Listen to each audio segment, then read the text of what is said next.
Salut, c'est Wilfried de Bimove. Alors je vous fais cette vidéo en direct de Hoi An au Vietnam où je passe quelques jours de vacances. Et vous voyez, donc là il fait super beau et en fait j'en profite pour faire mon lot de vitamine D pour les prochains mois. Alors dans cette vidéo je voulais vous parler d'un sujet qui me tient à cœur parce que j'entends souvent des gens qui me disent tu sais, moi le gluten c'est vraiment une mode, moi ça me fait rien. Moi je suis vraiment, ça ne me fait aucun symptôme, c'est vraiment un truc qui me pose aucun problème, je peux manger des pâtes, du pain, ça ne me cause aucun problème d'estomac, donc tout ce qui se raconte à la télévision, dans les médias, c'est un petit peu en fait du flan, c'est du pipeau. Et je voudrais en fait leur rappeler que le corps a une capacité d'adaptation qui est assez remarquable. Et je vais prendre plusieurs exemples pour illustrer ça. Le premier exemple, c'est le titre de cette vidéo justement, c'est la pièce qui pue, le syndrome de la pièce qui pue. Est-ce que ça vous est déjà arrivé de rentrer dans une pièce et de vous dire oh là là putain c'est quoi cette odeur, ça pue, ça schlingue parce qu'il y a un truc pourri dans un coin où il y a une odeur vraiment nauséabonde et sur le coup voilà, vous êtes envahi par l'odeur, c'est vraiment extrêmement désagréable. Et puis si vous restez dans la pièce plusieurs minutes, voire plusieurs heures, et bien à la fin l'odeur, la mauvaise odeur, vous allez complètement l'oublier. Votre corps a une capacité en fait d'adaptation qui est assez importante. On dit qu'il y a une sorte d'adaptabilité en fait des sens, des cinq sens. Et là en l'occurrence c'est pour l'odorat.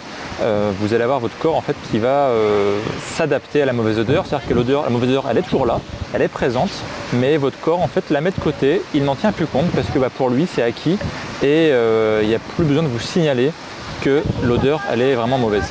Ok, on va prendre un deuxième exemple. Je ne sais pas si vous avez déjà fumé dans votre vie. Quand vous fumez votre première cigarette que vous n'avez jamais fumé de votre vie, qu'est-ce qui se passe en général lors de la première taffe? Eh bien vous toussez. Vos poumons en fait ils ont une réaction presque automatique si je puis dire de vouloir rejeter cette fumée parce qu'elle est toxique pour le corps, elle est vraiment pas bonne et donc il y a un réflexe qui se met en place qui est de vouloir rejeter la fumée, donc on tousse pour pouvoir expulser la fumée. Et puis forcément beaucoup de gens s'acharnent et continuent donc à fumer, c'est-à-dire qu'au bout de la deuxième, troisième, peut-être 10e taf, eh bien on n'a plus cette sensation en fait de vouloir rejeter la fumée, c'est-à-dire que automatiquement le corps s'est adapté et du coup pour lui c'est acquis, ça ne le pose pas de problème en fait, il y a une sorte de silence radio qui se met en place sur cet avertissement. Pourtant le danger est toujours là, la cigarette et ses méfaits, on ne va pas en parler dans cette vidéo, c'est pas le sujet, mais c'est pas parce que votre corps ne vous dit pas attention c'est dangereux que pour autant la fumée de cigarette est devenue inoffensive. Au contraire, c'est presque un danger, c'est-à-dire que finalement votre système d'alarme n'est plus là pour vous avertir qu'il y a un problème et vous continuez néanmoins à fumer. Ok ? Prenons encore un troisième exemple. Moi j'ai habité pendant plusieurs années en fait dans une petite commune dans l'ouest de la France et j'habitais juste à côté d'une église. Et quand je vous dis que j'habitais à côté, c'était vraiment juste à côté, c'est-à-dire qu'entre ma maison et l'église, il devait y avoir 25 mètres. Et c'est une église donc qui sonnait le carillon tous les quarts d'heure. Tous les quarts d'heure, il y avait un ou deux coups en fait de carillon, donc de cloche. Et puis forcément, il y avait les heures qui étaient sonnées, c'est-à-dire que voilà, à 4 heures, il y avait 4 coups, 5 heures, 5 coups, etc. etc. Et quand j'ai visité la maison pour la première fois, j'ai dit waouh, bon, j'habite à côté de ça, ça va être un peu compliqué au quotidien. Et puis pour diverses raisons, j'ai finalement pris la maison.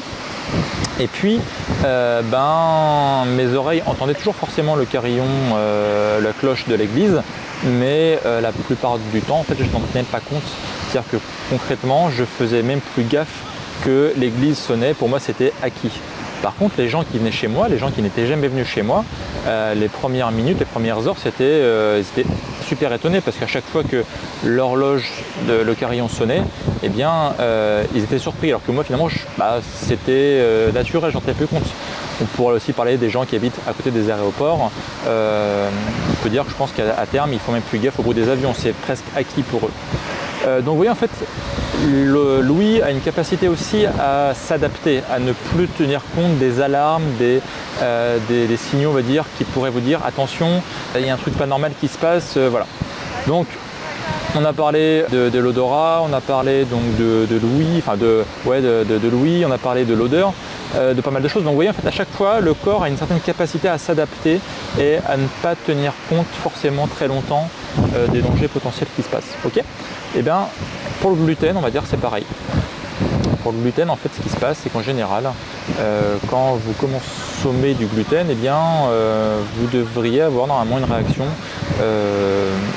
dans votre estomac, dans votre système digestif, qui vous dirait « Oula, attention, cette substance n'est pas bonne pour moi. Elle pose un problème. On sait bien aujourd'hui qu'il y a des problèmes de perméabilité intestinale qui sont posés par le gluten.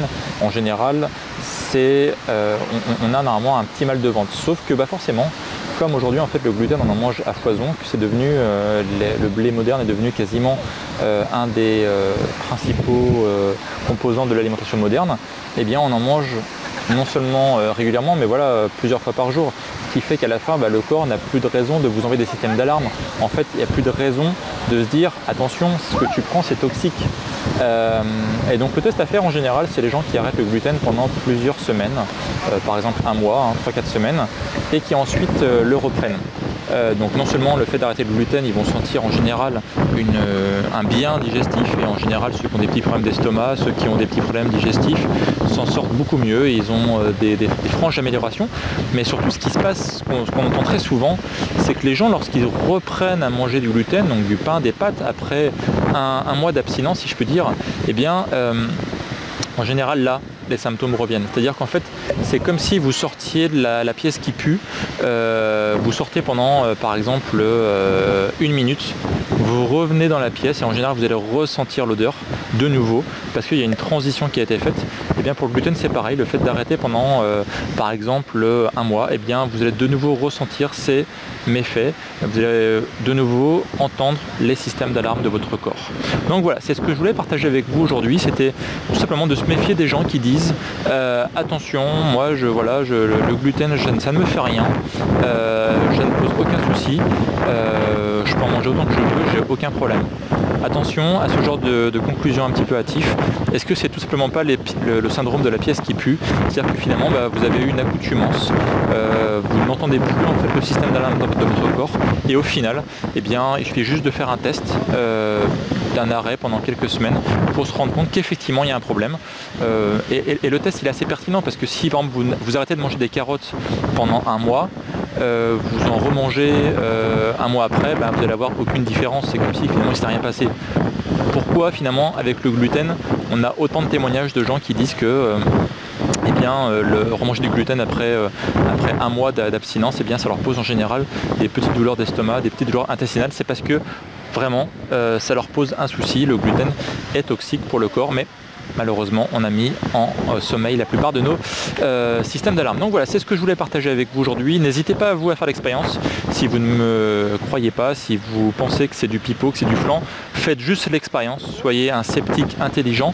Faites l'expérience d'arrêter le gluten pendant 1 mois et de recommencer à en manger ensuite. Et dites-moi dans les commentaires sous la vidéo ce qui s'est passé pour vous. Voilà. Si cette vidéo vous a plu, n'hésitez pas à laisser un petit pouce bleu en bas, ça fait toujours plaisir, à m'indiquer dans les commentaires ce que vous pensez de cette théorie de la pièce qui pue. Et puis moi je vous retrouve à très bientôt pour de nouvelles aventures. N'hésitez pas à vous abonner à la chaîne Bimove pour recevoir d'autres vidéos de ce type très bientôt. Voilà, moi je vous dis à très bientôt pour de nouvelles aventures. Salut!